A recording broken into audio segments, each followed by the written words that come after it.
It's my great pleasure to introduce this new program, the Wallenberg AI and Transformative Technologies Education Development Program, WASP-ED, which was launched on the 1st of January this year, with really the overarching goal of how to improve education in Sweden, higher education in Sweden when it comes to AI, but also to more generally study how to further develop this transformative technologies in general. So it's both about the kind of specifics about AI, but also learning the general, how can we deal with transformative technologies from an educational perspective. So the outline of my presentation here will be, I will talk a little bit about the background, purpose, objectives, organizations, these 6 work areas that I've been mentioning, and summary, and then we have questions.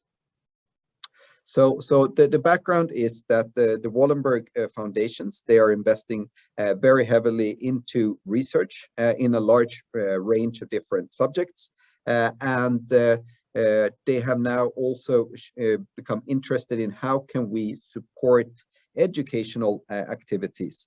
So last summer, they announced a call for that was directed to WASP and WASP-HS. So WASP is the Wallenberg AI Autonomous Systems and Software Program, and WASP-HS is the humanities and societies aspects of this. And they together were asked, can you come up with a proposal for how to work with these topics when it comes to the higher education, I should say. I was asked to lead a group, so I was given the task of writing this proposal, and I then put together a working group with the 2 people from WASP, Amy Lutfi and Jan Gullikson, and 2 people from WASP-HS, Anna Fuka and Jonas Ivarsson. So we were then the main people who kind of designed the proposal and submitted it.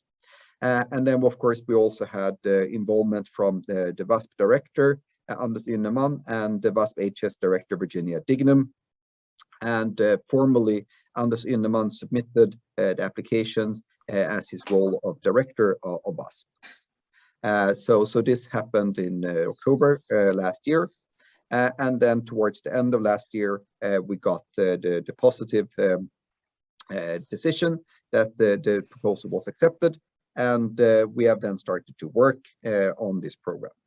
So what did we write? And I mean, what do we want to do with WASP-ED?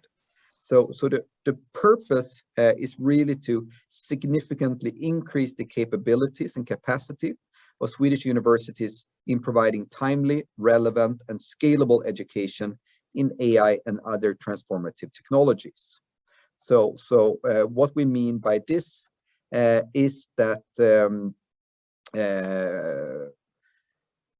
I mean, the kind of signifying aspect of transformative technology is really this, that suddenly, or well, relatively suddenly at least, there is a major increase in both the interest and the need and the demand for certain technologies. And that secondly, there is also this, that they start changing the way other areas and other kind of disciplines and professions and so on are doing their work. And so what the consequences of this is first of all, that there is a rapidly increasing demand for competence in this area, but secondly also that it influences many different areas on a broader level. So it means that you cannot just deal with it in a kind of a narrow, disciplinary perspective, but it starts to influence many more areas. And the expected impact is that we see a national step change in the quality and quantity of available competence in AI and the capability of addressing the need for such professional competences in coming transformative technologies. So here we see that we want to, of course, deal with the current issue of how do we provide the necessary competence in AI, but we also want to learn how can we deal with these kind of challenges, so that when the next technology, relevant or transformative technology arises, then we're better prepared for dealing with that. And the focus here is on higher education and on professional development. So it's very much geared towards the Swedish university sector. So that's the focus here. If you're not speaking, it's good if you mute. So the challenges that we see that the program is designed to address is, of course, how we can provide the necessary competence when the demand for competence in new technologies explode and vastly broadens.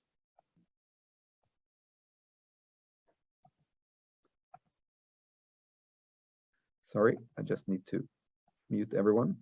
Do that in a good way. Hopefully I managed. Yes, sorry about that interruption. It's always interesting to do many things at the same time, both running the meeting and giving the presentation and everything else. Yes, so how can we address these challenges?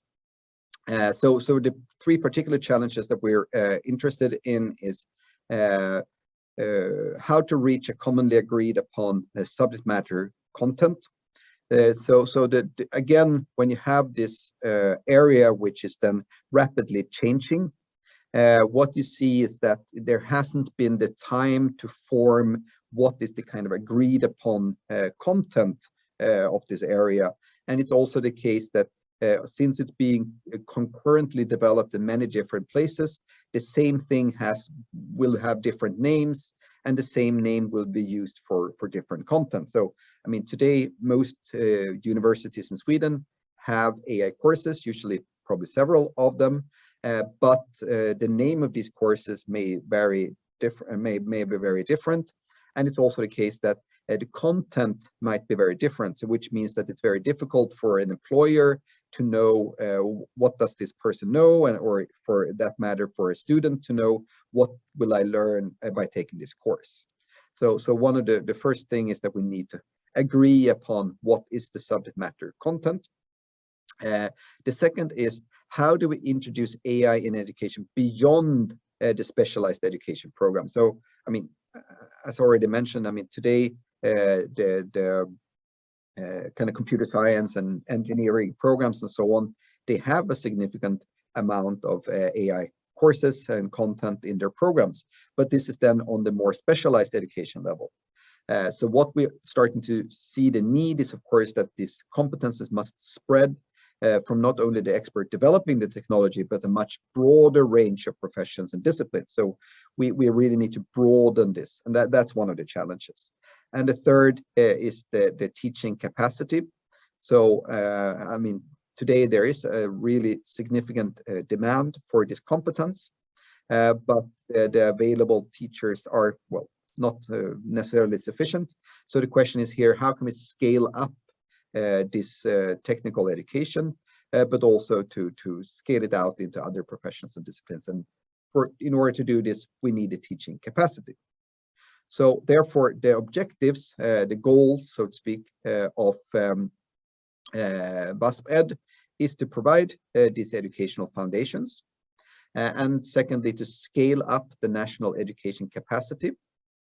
This then both includes educating and maturing the teaching staff to make use of and also be innovative in the application of AI in education. So it's really about increasing the volume that we can provide at the national level. The second is about scaling out, and this is really about how do we go beyond this kind of technical core that to a large extent already exist to other disciplines and professions.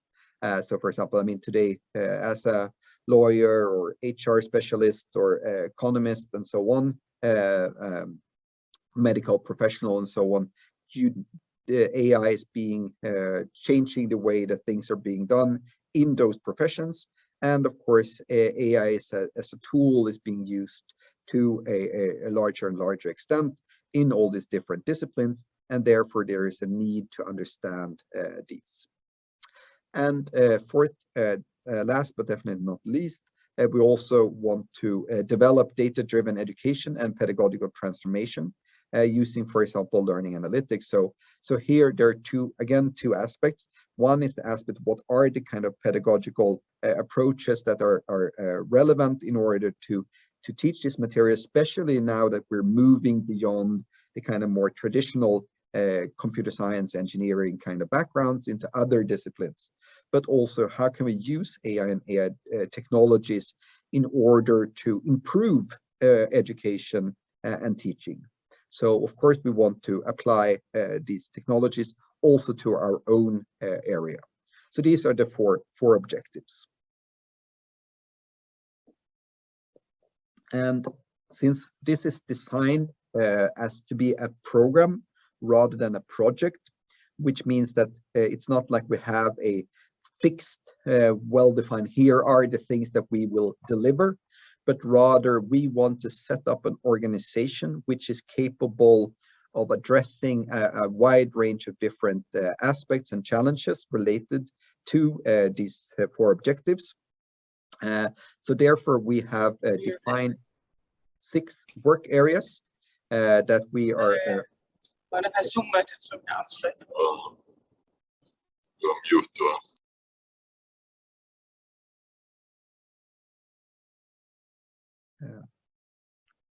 yes, so therefore we have these 6 work areas, and the 3 blue ones on the left are all related to kind of content matter, the actual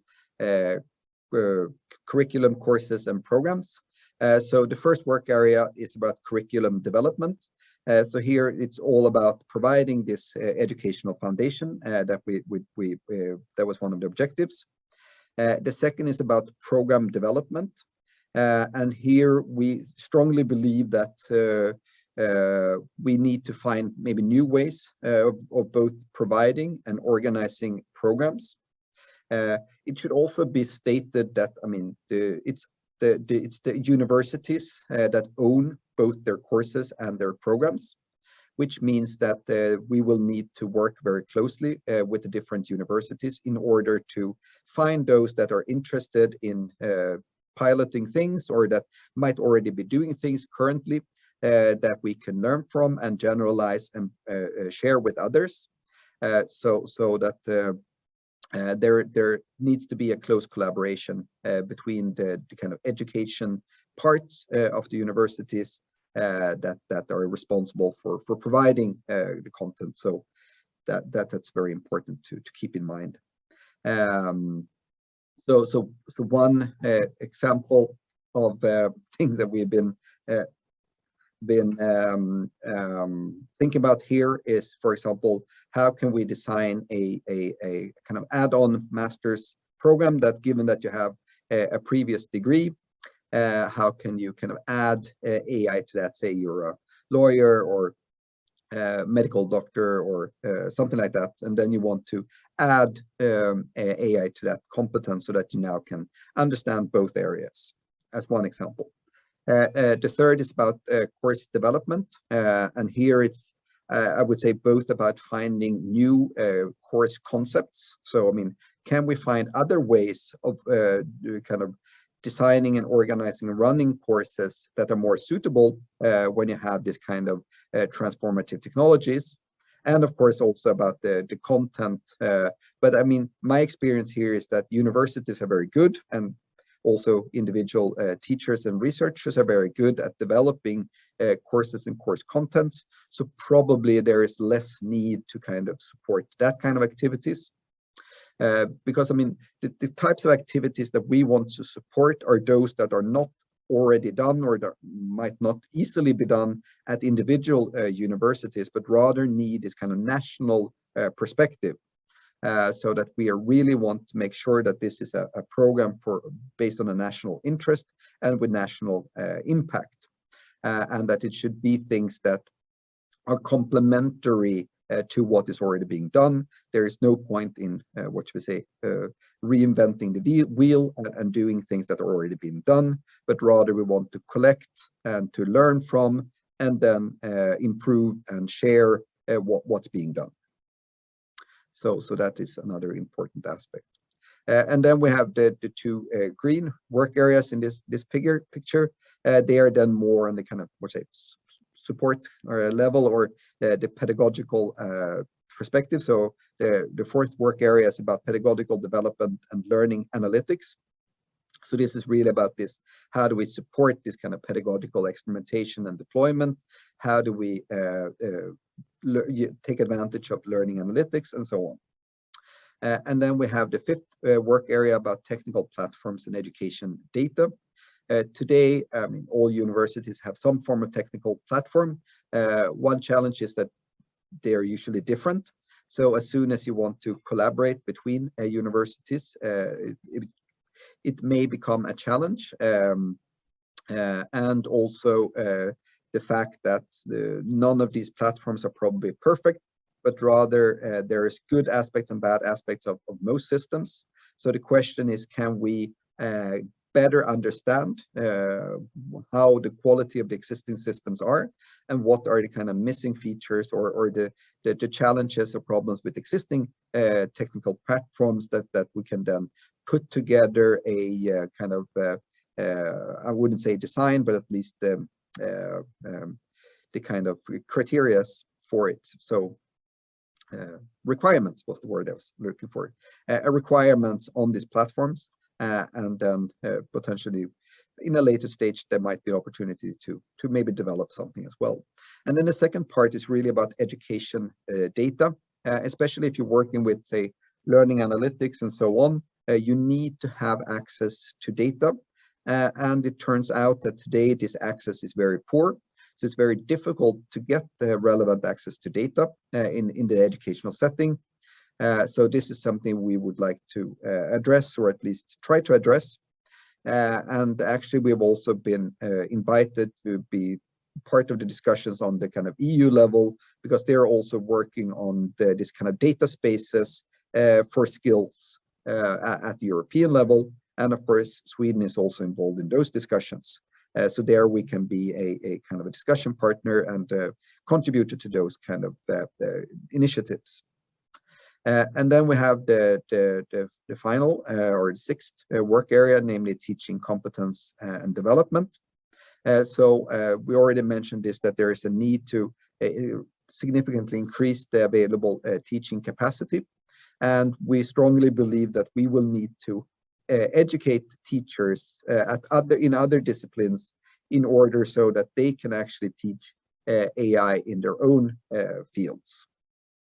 So I don't believe in, say, having, say, the computer science teachers that normally teach these courses, given courses maybe for the medical faculty, for example, but rather it's probably more useful to teach those teachers the basics so that they can then incorporate it in their courses, because most likely it will have to be more specialized courses that are suitable for these other disciplines and other professions, rather than taking the kind of standard or more generic AI courses as one example, and then introducing in these programs. So therefore, I think there will be a major need to increase the knowledge and competence among teachers as well in order to teach this. And that's the purpose of the sixth work area. So we will say a few words about these very soon. If we talk about organization, so the organization is currently very slim. So we have a program director, which is me, and then we are currently recruiting a coordinator. So the plan is to have a full-time person who can then do all the operational work of this program. Since that person is not employed yet, I'm kind of doing that as well, and that's why I need to mute you and take care of the practical details as well. And then we have each of these 6 work areas is led by a director and a co-director.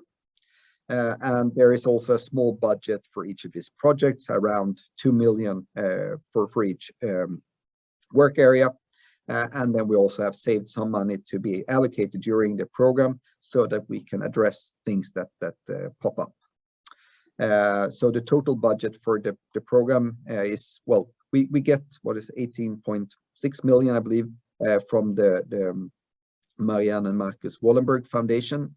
And then there will be a relatively significant co-funding from the universities to cover for overheads and so on. So the total budget is around somewhere between 20 and 25 million with this co-funding. So the decisions are taken in this program management group, which consists of all this the directors, and of course we always strive to reach consensus on these issues. So if we then look at the people involved, when it comes to this the first work area, the curriculum development, here we have Helena Lindgren from Umeå, who is leading that. The work area on program is led by Amy Lutfi from Örebro University, and we have Alan Said from Göteborg University, who is the co-lead. The work area on courses is led by Mikael Sundström from Lund University, and co-led by Anna Foka from Uppsala University. The work area on pedagogical transformation and learning analytics is led by Teresa Serrato Pragman from Stockholm University, together with Olga Wiberg from KTH. And the work area on platforms is led by Jan Gulliksson from KTH, and together with Joachim Liljesköld also from KTH. And the competence development work area is led by Thomas Hillman from Göteborg University, and together with Christine Ewings from Örebro University. And of course, we also have very good support from both the WASP and WASP-HS program offices, which we are very grateful and thankful for.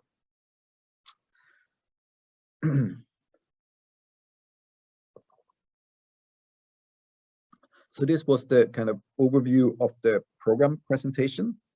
I will now say a few more words about each of these six work areas, and trying to say a little bit more about what's actually going on in this.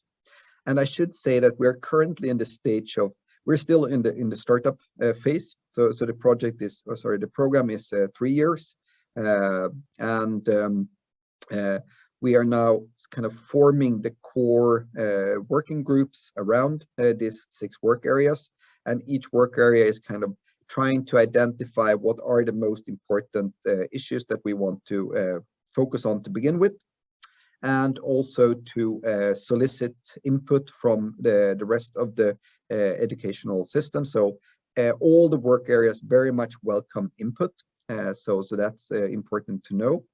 And we're also very much interested in identifying and collecting different existing initiatives that's going on at the different universities, so that we can use this as a basis, and as I said, not reinvent the wheel, but rather build from all the good work that's already being done. So those are some general. So that's basically where we are at the moment. So when it comes to the first work area, the curriculum development, so the general idea here is to provide these foundations, and what we want to do is basically develop a WASP-ED curriculum, and curriculum here should really be understood in a very broad and inclusive way. So it's not a design for a particular program, but rather something in the style of ACM computer science curriculum, which then describes here is this broad area, and then a course will be a very small subset of this very broad curriculum, and then a program will be a subset of this as well. So that the intention here is to really provide a superset of all the possible content that would be relevant to include.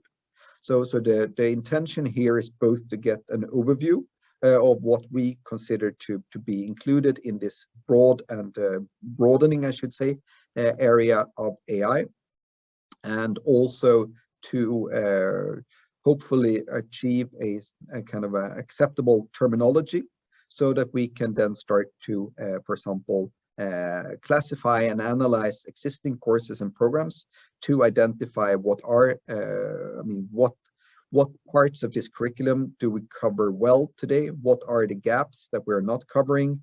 Are there areas where there's basically nothing at all? And so on and so forth. So this really provides the foundation for a lot of the other activities. And of course, it will be important to cover these aspects such as these ethical, legal, societal, and cultural aspects of AI. So here the expected outcomes is that we develop this framework and also a process for developing this national curriculum. And of course, we want to find or develop a concrete, specific curriculum, or as I mentioned, in this broad and inclusive sense. And then we want to use this to make an inventory of existing courses and programs so that we can get good understanding of where we are today. And we can also monitor the progress as things are developing. So just to give you a sense of the things that we are discussing. So me and Helena, we had a discussion this morning. And here you see the kind of latest thinking, or the current thinking, maybe I should say. So again, just to give you a sense of what we mean. So here what we have seen is basically trying to define the kind of broad sub areas within the field. So for example, search and optimization, knowledge representation, reasoning, machine learning, agent-based and multi-agent systems, and then humans and AI, and finally trustworthy AI. And that this can work as kind of a top level category. And then there are a number of very important areas which cover multiple of these, and some of them might be seen more as applications, like constraint and satisfiability, computer vision, robotics, and so on and so forth. And of course, there's a huge amount of kind of details that can be added, but just to give you a sense of trying to get an overview. Another attempt or another perspective is a bit more traditional, more as a kind of list of topics. And I really should stress here that the intention here is not to saying that these are the kind of most important parts, but rather the intention here is to find broad but relatively few categories that are stable over time, so that we don't need to change them very often. So, I mean, I think in some sense you want to find a stable representation that would last for, say, I mean, at least 5 to 10 years, preferably longer.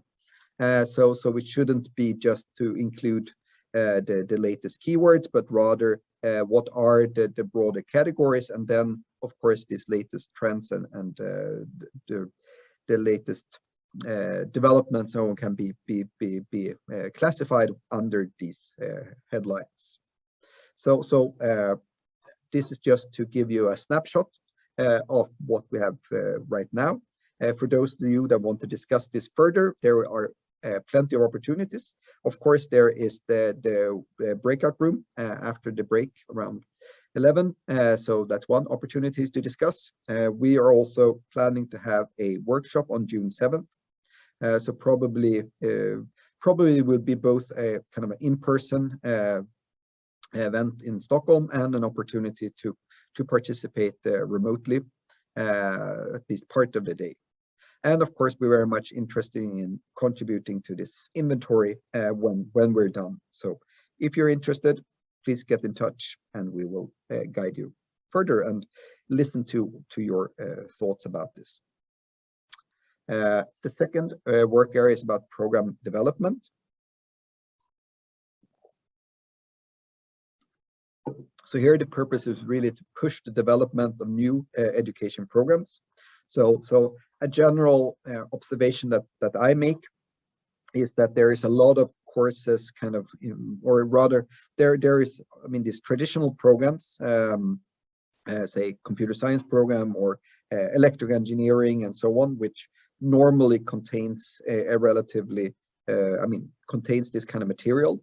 And that within this kind of technical education, there usually is pretty okay AI content. But if you go outside, for example, to the social sciences, the humanities, or medical sciences and so on, there is much less of this content.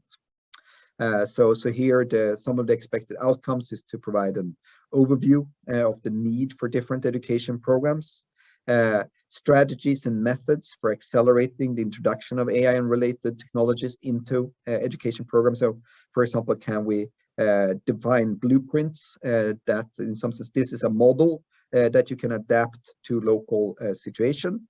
So hopefully the plan here is to develop a small set of such blueprints for educational programs that can then be adapted by universities. And at least one pilot program should be actually implemented, preferably, of course, more. So here you can get engaged. So what Amy and Alan is very interested in is, of course, to find good examples. So if you have examples of existing programs that would fit this, or if you have ideas about programs that you would like to develop or that you're contemplating, that's a very good input. And of course, you can always take part in the roundtable discussion in the breakout room, or contact Amy and Alan directly. When it comes to course development, so here the idea is to support the development of both courses and course modules. And here I really think that, as I mentioned earlier, that I mean the universities are already quite good at implementing and developing individual courses. But what is difficult is usually, for example, to add, say that you're having some existing course and then you want to add an AI module or kind of add some relevant AI content to that.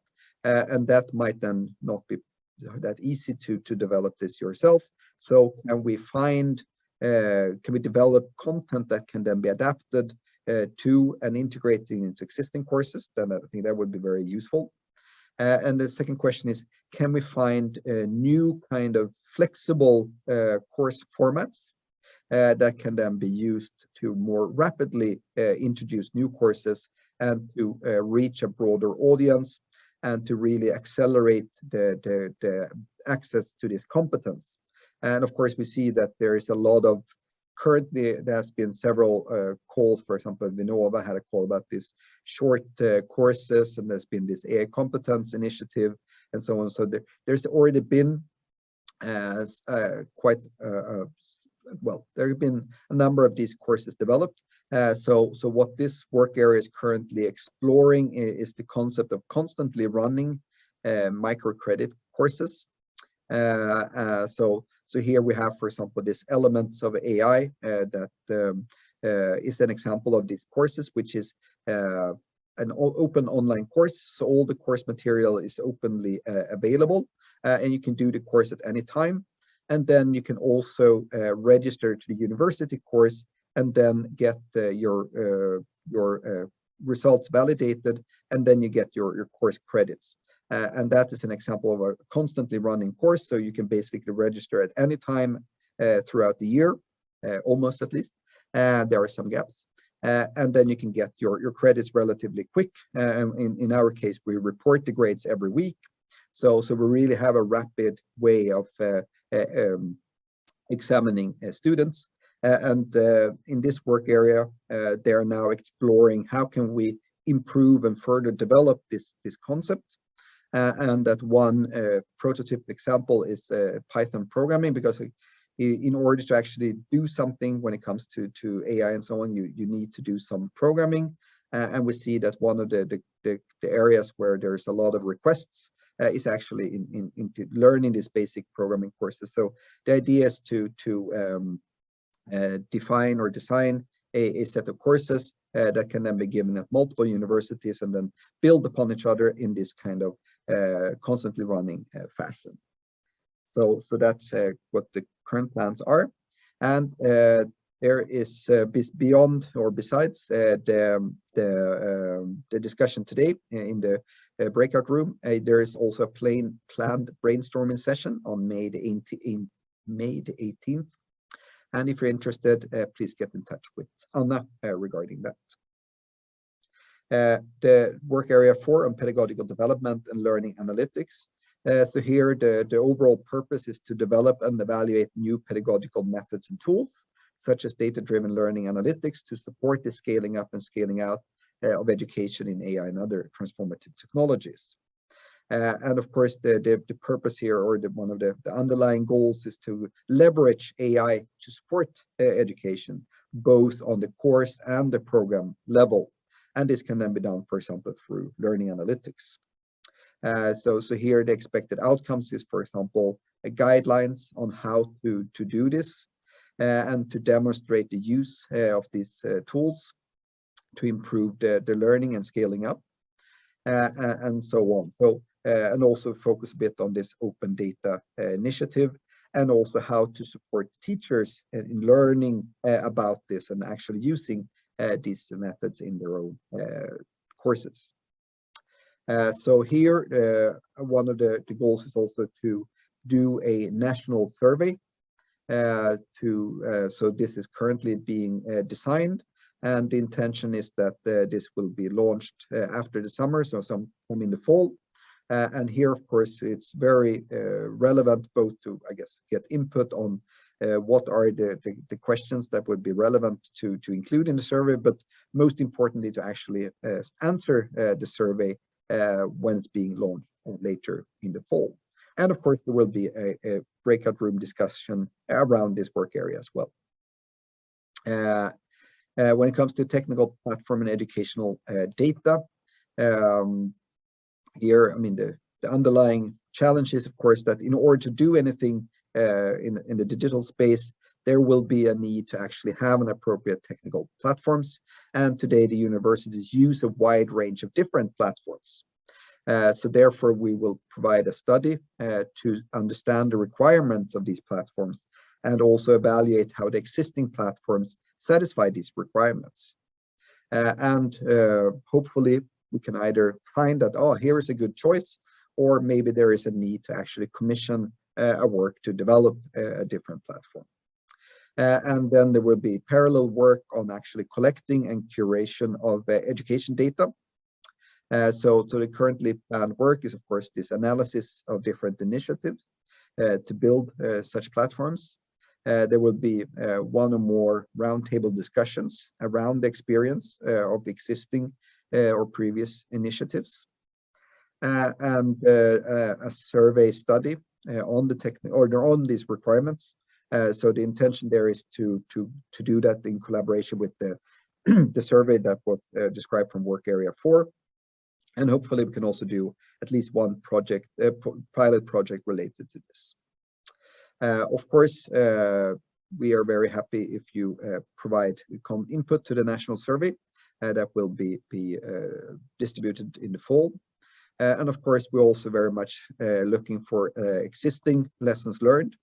And of course, if you have awareness of other initiatives, and to be part of these upcoming discussions. So there is a wide range of opportunities there.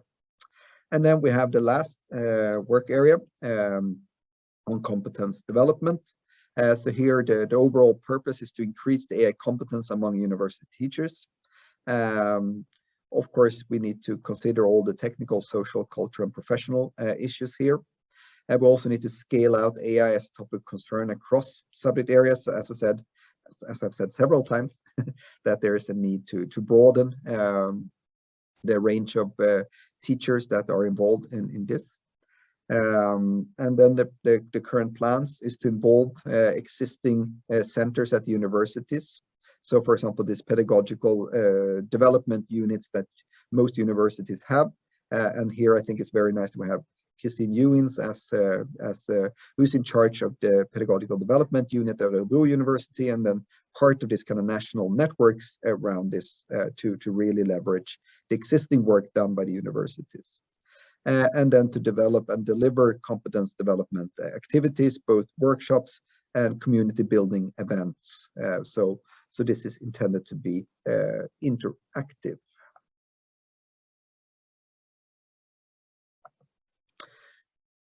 Yes. how to engage. Of course, again, there will be the breakout room. So here they also provide some concrete questions that will be discussed, such as what is the appropriate competence development expectations? What is the needed support for university teachers? What are the difference between different subject areas? So a lot of interesting discussions will be there.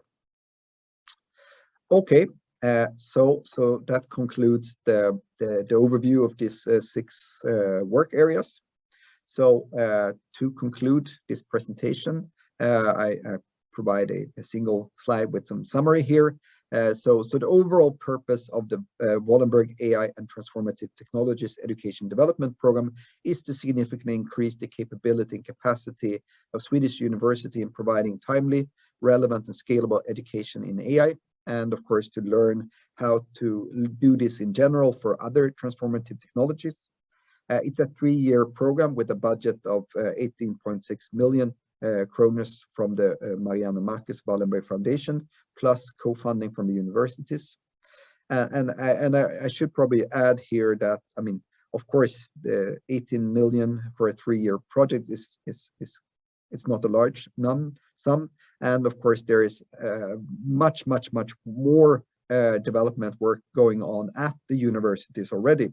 So this should really be seen as how can we leverage the work that's being done, and how can we support kind of filling the gaps to what's not being done, and how can we kind of scale the work that's being done on a more local level to the national level. So it really should be as complementary and building upon the great work that's being done at the different universities. And the 4 objectives are to provide educational foundations for this, scaling up the national capacity, educational capacity, scaling out the education to disciplines and professions beyond the technical core, and to develop data-driven education and pedagogical transformation. And that we have organized ourselves into 6 different work areas covering different aspects.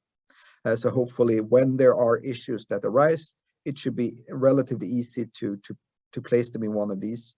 And then there can be a group that can hopefully support and deal with that aspect. And I should also really emphasize that we strive to be open and inclusive. So we really want people to engage and be involved in this. So that is really important. I should also probably, in that same sense, saying that the funding is as I said, relatively limited. But we hope that there will be a lot of in-kind contributions, and hopefully we can also support some things that would otherwise not be done. With that, I thank you very much for listening, and I'm now very interested in taking your questions. And I'm sure there's a lot of things that I've missed, so there might also be an opportunity for one of the other people that are already involved in one of these work areas, if they want to kind of add something that I may have forgotten. So if you want to ask a question, please raise your hand or write in the chat. Ciao. Oh yeah, so I just heard this sort of like a workshop this morning when I talked to my colleagues for their research at Uppsala, and yeah, it's very interesting. You're carrying out such an initiative to develop the educational efforts on AI. So my question regarding this division between the work packages. So for example, what's the distinction between, let's say, course development, the program development, and the curriculum development? Because usually, I mean, just from my experience, sometimes the curriculum, of course, include the course and the program. So I mean, when I understand the sort of you need to make a division, but and how that was actually done. So the intention here is to look at kind of different levels, I would say. I mean, if you take the curriculum, I mean, as I mentioned, I mean, this is intended to be very broad, so it's not just for a single program, but rather for the whole area. So that is kind of at the much broader level, and then the program is usually within some kind of faculty or something, but it's still much broader than a course, which is of course usually involves just a single or a few number of teachers and so. So I would say it's different levels of abstraction, from the very broad and general to the more specific. And I should also say that, I mean, I think the focus here would be to a large degree on finding concepts. As I mean, what would be kind of how could you organize a program to deal with? I mean, for example, this kind of combination of competences. So it's not, probably it will be much less about developing one particular instance, one particular program, but more to look at how can you think about program design. All right. And, so can I interpret that, because you talk about the different level of abstractions. So that it means, for example, if a teacher is specifically interested in develop their own course, and then they should look more closely to the third work package, rather see if they are sort of in charge of, for example, develop the program in chemistry and in general, and then you should actually more talk to people working on the second one. Is it sort of like that? Yes, that's a very good way of interpreting it. Okay, thank you very much. Thank you for improving. Thank you. Oleg? Hello, thank you for a very nice presentation. I think it's really great initiative, which has a very great potential. I have though one small question. Did you think about how this can, these ideas will be implemented in reality? So what I'm thinking about is that there might be some local conflicts of interest or some local initiatives that might be in conflict with these ideas. So did you think about how to actually promote this this initiative in order to avoid such conflicts, if you understand what I mean? I think there are a number of different aspects to that. I mean, of course, there will always be different opinions about what priorities should be made, and I mean, I think they probably to a large degree will need to be dealt with locally. So I think what we can do is to provide, as I said, this kind of blueprints or examples and so on. I mean, how one can do it, but then it will be a local decision whether you actually want to do that or not. I should also say that, I mean, we are in kind of dialogue with the universities. We are both at Linköping Universities. I mean, I've had discussions with all the deans of the different faculties, for example, as one example. Of course, there will be a need to do similar things at other universities. And probably we will have to have some form of, I don't know if it's a reference group or some kind of forum where we can interact with those people that are actually responsible for the courses, or maybe not courses, but rather programs at the universities, so that we can jointly see how we can progress. So I think that's a very generic answer, but I really think I think one should see us more as providing examples of how it can. So in something, if you need support, so to speak, from the local level, I mean, to get arguments for, we would like to convince the local structure on the need for this. Then I think we could support that, but we cannot. Yeah, it will still be a local decision.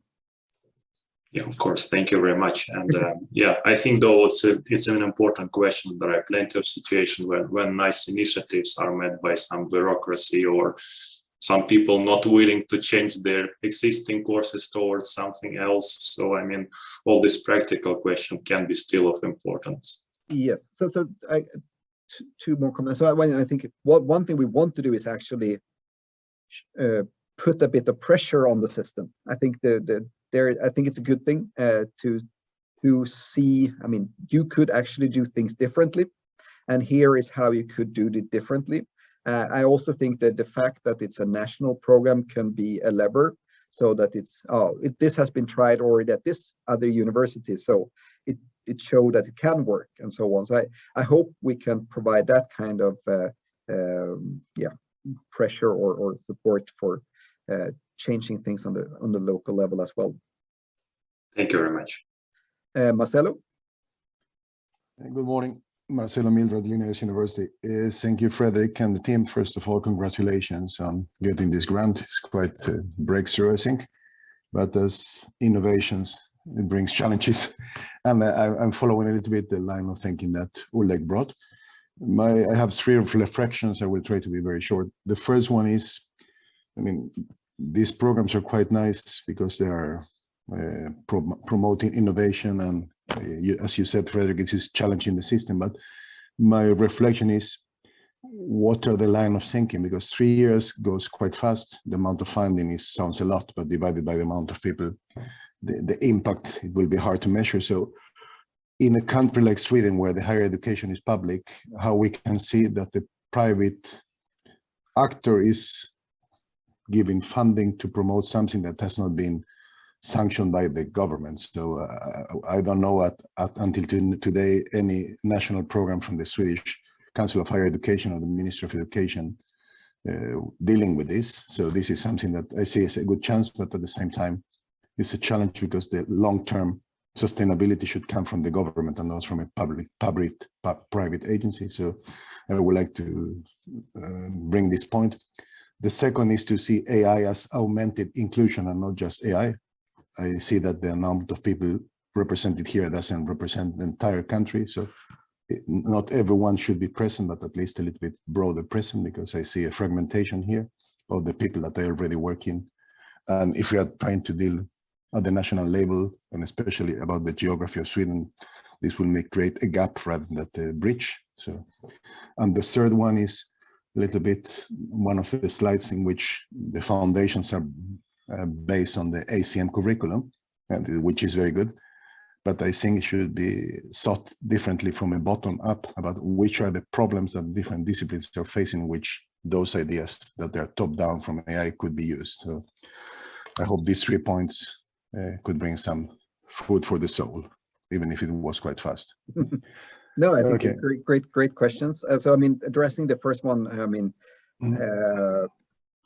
so I think one aspect here is, of course, that we hope that there will be a continuation. We don't know if that is the case, but I mean, my experience with working with these foundations is that if you show that you can do good things and that there is great potential in continuing doing it, you have a good case. The second part of that question about the relation to the kind of government funding. So I mean, the funding here is not really to give courses or to give, I mean, to actually do education. That is still funded by the government. So this is kind of additional support to maybe push things over the threshold for being done. So I mean, my experience is that there is a lot of great ideas, but usually there is much less funding for actually developing and trying new concepts and so on. So I think here we can complement all the work that's being done at the universities. And then, as I tried to convey, of course, then it's up to the universities to decide whether they actually want to implement this. And of course, that will then be mostly funded, or will be funded by the normal educational funds. So I thought, so it will be kind of an interplay there, but this should be seen more on the development and experimentation stage, not on the kind of steady state, actually doing the daily educational activities. And then when it comes to this curriculum, I mean, it's not, I mean, the ACM computer science curriculum is more kind of a blueprint or a model for it, rather than it's built upon it, but that was an example. And please engage in the discussion around the curriculum, and I'm sure we will learn a lot. And last but definitely not least, I mean, we do want to be national in the sense that we welcome everyone to contribute to this. So that I hope we will be inclusive, so that all parts of the country don't take it wrong that you are not inclusive, but just was a friendly suggestion to maybe to go with a formal invitation to each university in Sweden, and it's up to them to reply or not. Yeah, that's an interest. Well, we have discussed that, and there are different aspects of that. But yeah, I agree. Thank you. Okay, thank you. Annika? Hello. So I think I'm here a little bit in two different roles. So I'm Annika Wern. I'm Vice Dean for the Social Sciences in Uppsala, and with major responsibility for educational issues. So that's one of my roles. I also run an AI project myself, so that makes me interested in this. I'm on the committee for the AI for Research initiative in Uppsala. So I have a couple of different hats with me when I ask my questions. So I should start with that. I think that you are going in a really interesting direction. I particularly liked your idea around this doing a magister or a master add-on to different educations where this becomes relevant. I think that's a very interesting idea. But the first thing I would like to ask is, are you looking at cross-university programs, or are you thinking that every program or course or so should still be given within a singular university? So that's my first question. So, I mean, we are very much interested in exploring this possibility of doing cross-university courses and programs. But going back to Oleg's previous, that is one example of things when things quickly become quite challenging. Yeah, but the thing is that we are doing it on European level now. We are going into various sorts of cross-European, cross-country collaborations. So it would be weird if we couldn't do it in Sweden, but we can do it in Europe. So that's, yeah, that would be very interesting. So yes, that is very interesting. So I actually now realize that another aspect to Oleg's question is actually this: identify what are the challenges, the kind of bureaucratic or kind of practical challenges that exist, and maybe we can learn from each other how to overcome them, so we don't get bogged down by this. Because as you said, Annika, we can do it at the European level. We should be able to do it at the national level. And then I'm wondering about this learning analytics and gathering data in a central database around educations. So this is, of course, contentious in Sweden with both with the legal status of educational data, that you can't use it for research purposes without having the students' acknowledgements around that. And secondly, we also have problems with, we cannot actually give students different educations depending as some kind of research condition. So I think that requires a bit of work to see what you can and cannot do. Basically, we have run into this a couple of times in the university. And finally, I have one thing that worries me a little bit.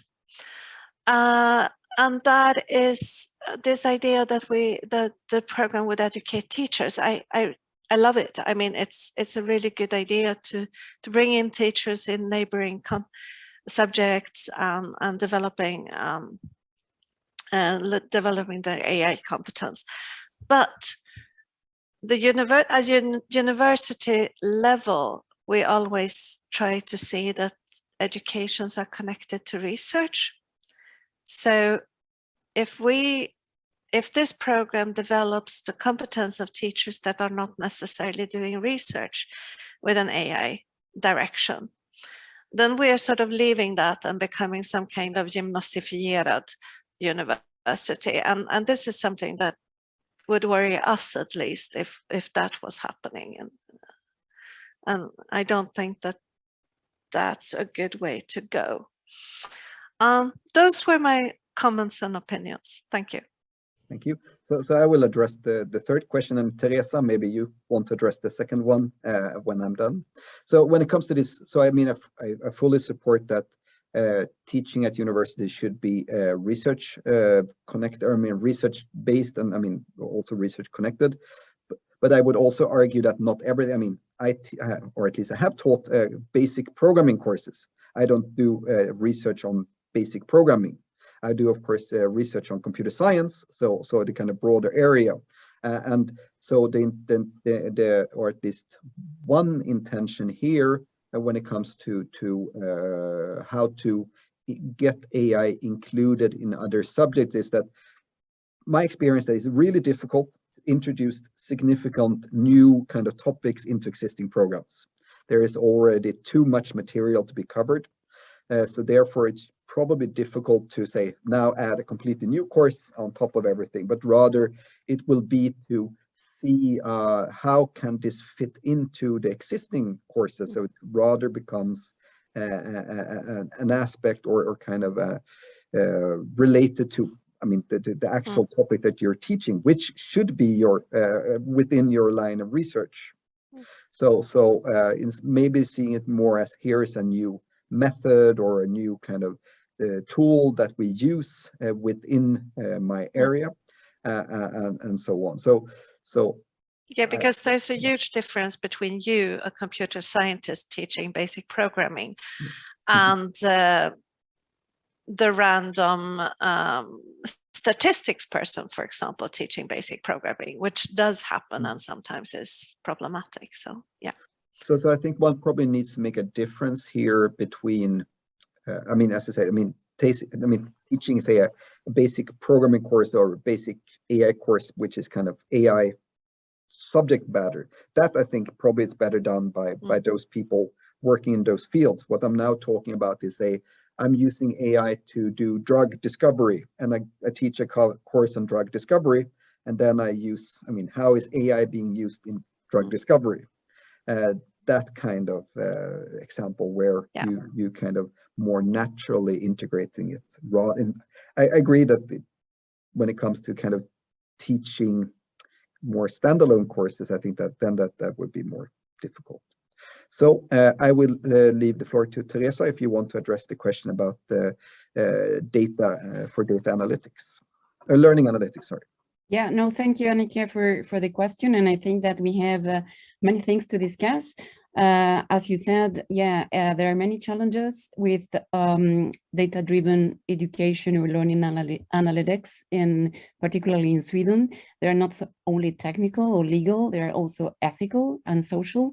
And what we are doing in our package together with Olga is designing this survey to map out, to try to understand what are the concerns, what are the hopes, and what are the needs that the teachers have in relationship with learning analytics. But of course, many challenges, yes. Yeah, and I would also, I'm sure you already did this, but talk immediately to your GDPR legal representatives, because we have hit snags sometimes in very unexpected ways.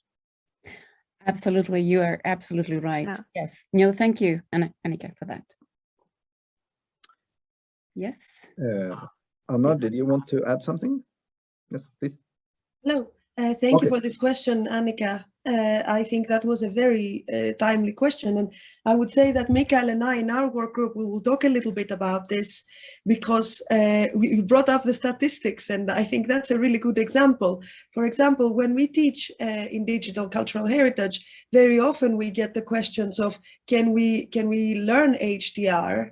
Can we do a little bit of basic Python? Whereas the statisticians, they're interested in R and they do something else. So I think charting these different ways and seeing how not necessarily educating teachers, but giving also professionals some lifelong learning is really important. And one example is a lot of our students here at ALM are, or in the Digital Humanities Master's Program, they're actually digital cultural heritage professionals, or they work for libraries. And then they really want to know some basic sort of machine learning methods, or maybe they know basic Python. And we will get into that within our work group and analyze it a little bit more when we break out. So that's not really an answer, but more like a, yes, you are right. And it should not be seen as a gymnasium training, but more like being able to equip ourselves to give our master's students and our other students the possibilities to sort of develop their professional standing. And it would be a little bit sad if we ended up with having these courses that are just tools Exactly. And the tools live for 2-3 years, and then there's a new tool or a new update and so on. So you don't want to end up in that situation where you just teach the tool. No, and that's an example that we've learned a lot when we discussed about the statisticians, for example, that they don't want, they tend to teach R. They don't tend to teach sort of out of the box solutions. Here's a tool, learn it about statistics, because these, I mean, 2 years ago, 2 years after, and they're bored, they're boring and obsolete and useless. So I agree with you. And also I think there's a whole other dimension, as Teresa said, about the ethical dimensions and the pedagogical dimensions and the sort of more human dimensions of AI that we are all very curious about. I'm sorry, my voice sounds like I've been at the rave party. I've just had a call a week ago, so you know. Sounds more boring than a rave party. Definitely. Okay, thank you. Any more questions? I see that we're over time, but I think we've had some interesting questions here, and I really thank you all for sharing them. So I suggest we now take, what is it, like 8-minute break. So we start at 11:20. So I will create 6 breakout rooms, 1 for each of the work areas. And then I guess I will be in the lobby so that you can go to the right place. So thank you and enjoy your break.